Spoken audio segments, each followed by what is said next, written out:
What got you into brewing? Let me answer that question. All right. Well, I don't want to take too long here, but I was at my sister-in-law's house, and I just happened to be, they were doing something. I was waiting, and I was looking through this magazine that it was like an outdoor living thing. Okay. And we had just gotten a pool in our backyard, and so I was thinking, I saw this like one of those keg, one of those kegerators or whatever it was, like a draft system. Okay. Draft system. And when I saw that, I'm like, damn, that would be good. Then, I'm not unloading bags and bags and bags of bottles and cans of beer after everybody leaves. We had a draft system and some solo cups. That would be great. And my friends would just love that. So that was part of it. But about 2 years before that, I was picking up my son at one of his friend's house, and his dad was hanging out in the garage, and this kid's dad, and he goes, "Hey, I brew beer." I'm like, brew beer?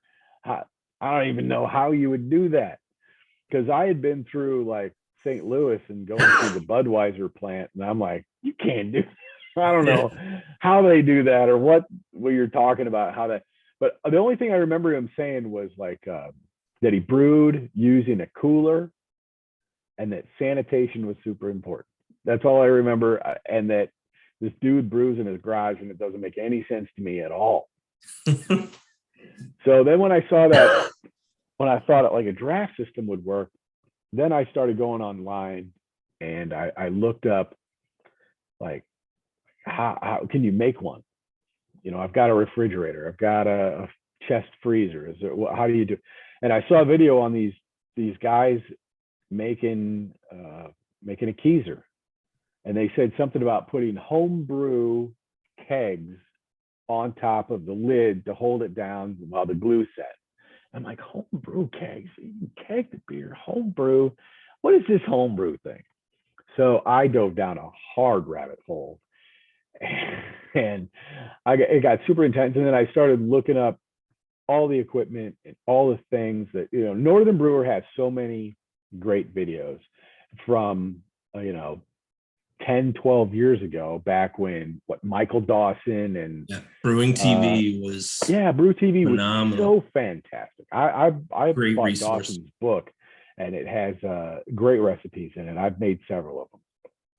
So that was those were some of the videos and that was my entertainment for months. I would just watch these videos and learn how to brew beer, and then eventually I'm like, I'm pricing stuff out.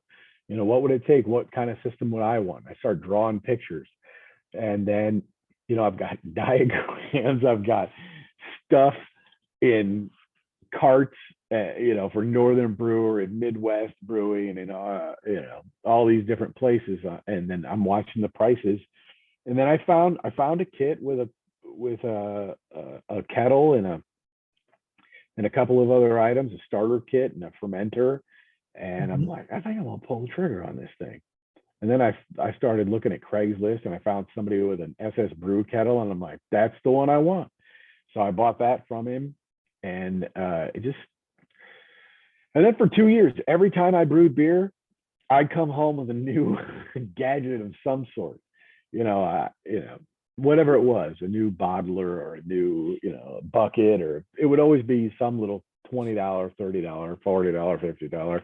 It would always be something new that I would get, and I would just keep adding pieces and parts to this brewing system until I haven't bought anything in a while now. I think I finally got it all figured out. But just that one guy saying something about brewing, and then my wanting to have a draft system, which I sent you a picture of that drafting system, that keezer that I made. And it's awesome. I got 3 home brews on tap all the time.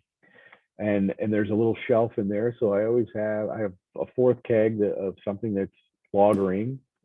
So I always have one lager and two ales.